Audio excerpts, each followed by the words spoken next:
to find my way over.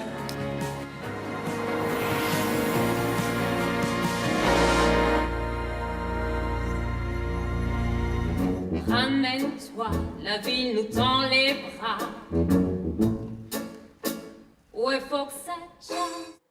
Music, microdramas, and Broadway moves, that's all coming up in today's show. First, a fond farewell to reggae pioneer Jimmy Cliff, who's died at the age of 81. A musical icon both at home in Jamaica and abroad, his performance in the 1972 film The Harder They Come brought reggae to a global audience. Emerald Maxwell looks back at his life. Waiting for me when I die. The film that gave Jimmy Cliff his breakthrough. The Harder They Come tells the story of an aspiring musician looking for work in 1970s Jamaica. I can sing too, you know, sir. I'd like the chance to make a record. Everybody want to make a record. You almost ready? But I have a boss song, you know, sir. This one must sell. Despite his character's tragic spiral into crime and violence, the musician's struggle to get heard is not too far from Jimmy Cliff's own tale. Born James Chamber into a modest family in Jamaica in 1944, he began writing songs while still at primary school. By 14, he'd moved to the capital and took on his stage name. After his first hit in 1962, he signed with Island Records and helped lead a movement that included such future stars as Bob Marley. He got his starring role in The Harder They Come in the early 1970s. The film became the first major commercial release to come out of Jamaica. Its soundtrack, featuring two of Cliff's most famous songs, Many Rivers to Cross and You Can Get It If You Really Want, took reggae way beyond Jamaica's borders. Jimmy Cliff worked steadily for decades, collaborating with the likes of Wyclef Jean, Sting and Annie Lennox, and reached a new generation with his cover of Johnny Nash's I Can See Clearly Now for the film Cool Runnings. From soul to ska, via funk, punk and folk, he never stopped exploring. Music has always played an integral part in changing the world. Why? Because music is the universal language. So music does it better than religion or politics.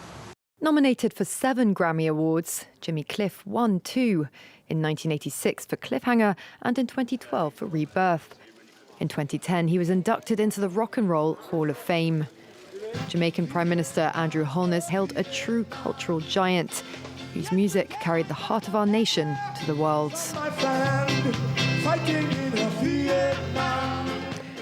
With titles like Billionaire Disguised as Gigolo, My Secret Agent Husband, or Sleeping with the President, they sound like adult films or just clickbait. In fact, these are vertical dramas, mini-series made up of 1-minute-long episodes tailor-made for a mobile phone screen. Some of these low-budget romantic fantasies are proving to be very lucrative, and Hollywood is taking note. Charlie James tells us more about these micro-dramas. Whoa! They're soap operas for the digital age, with cringy titles like Loving My Brother's Best Friend Stay away from my sister! and The Quarterback Next Door. Filmed specifically to be watched on phones, vertical dramas, or micro-dramas, are booming, gripping millions around the world. I keep describing vertical as soap opera in a nutshell, or soap opera in cocaine. Yeah, we're so fast. Every second there's a story happening. Microdramas tend to have micro budgets and feature inexperienced actors. Production is currently dominated by Chinese studios, including this series titled Love Through All Seasons, filming in a Los Angeles mansion. The drama unfolds in episodes that last just 1 to 3 minutes, quick dopamine hits of content that often end in cliffhangers. Right now, it feels like this is the future of the way that people are getting dramatic content, right? I think many actors and many people in Hollywood are kind of waking up to how awesome this format is. So usually you're leading like with some elements and genre, elements that audiences are familiar with, but then charge them with emotions, so the audience can be hooked right away without using too much of their brain. Everyone's exhausted from their life already. He's your brother's best friend. Many vertical platforms let viewers watch a few episodes for free, and then they have to pay or watch ads to access the rest. Right now, most viewership is in China, but it's expanding rapidly, especially in the US. The format has experienced such a boom, the market is predicted to be worth $14 billion by 2027. Seeing the dollar signs, Hollywood is getting in on the action. Big players, including Fox Entertainment, are buying stakes in vertical production companies or starting their own. But some vertical producers don't think Hollywood mega studios can keep up. How can they compete with us? We have 30 days. 30 days we get a show together.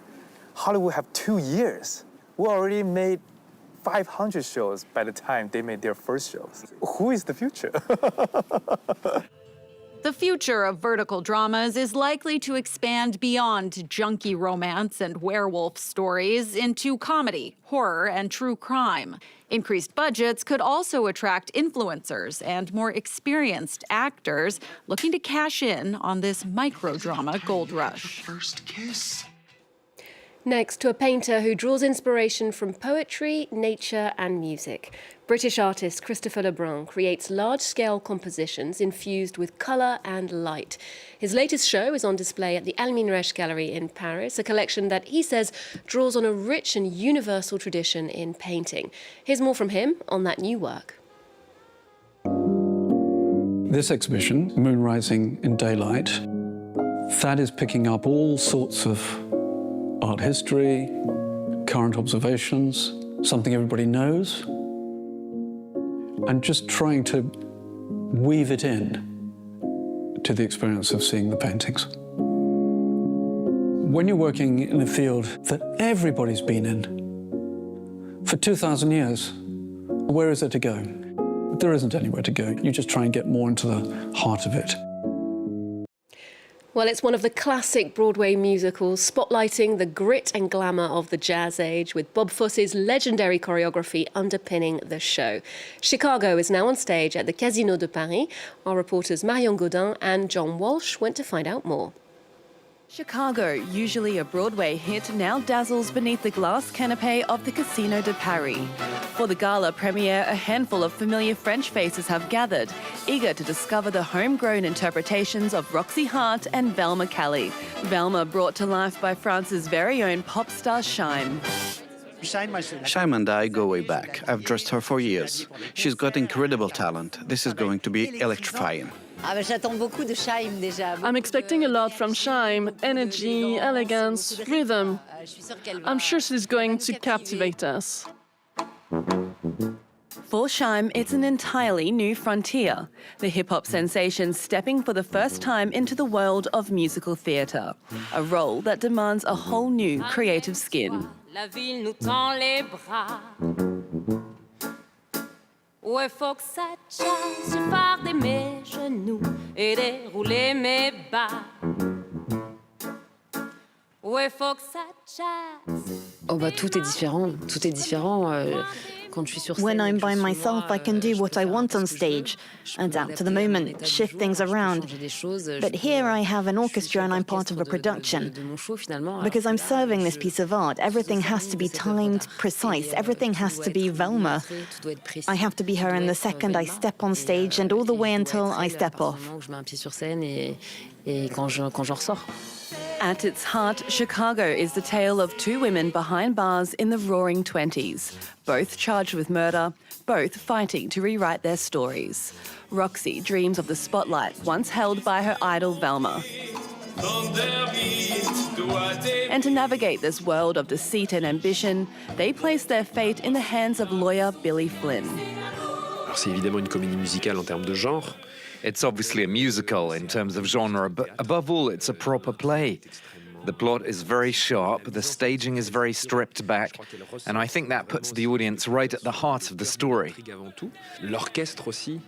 The orchestra is also in the middle of the stage, which is almost the key and the central element of the show. There aren't a lot of productions like this, so it becomes something very special and rich.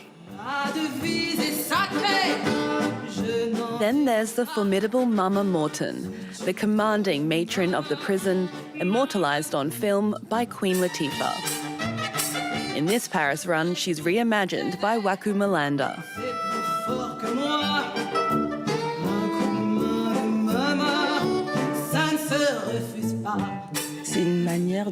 It's a way of connecting even more directly with the audience, being closer, really making the work our own. When you think and speak in French, you reflect in French. So there's something more sincere, more authentic about interpreting the role in our mother tongue.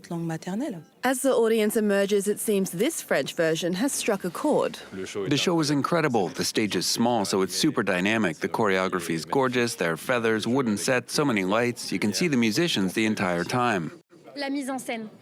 The staging, honestly, the direction is brilliant. You'll see if you come to the show. And there are also moments that are very grounded. It surprises you every time. Full of surprises, Chicago runs at the Casino de Paris until the end of January.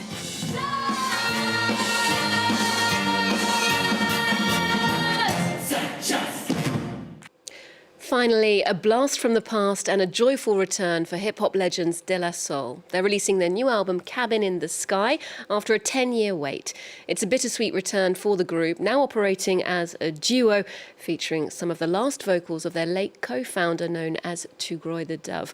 We'll leave you with the track Run It Back. Do join us next time for more arts and culture here on France 24. There's more news coming up just after this.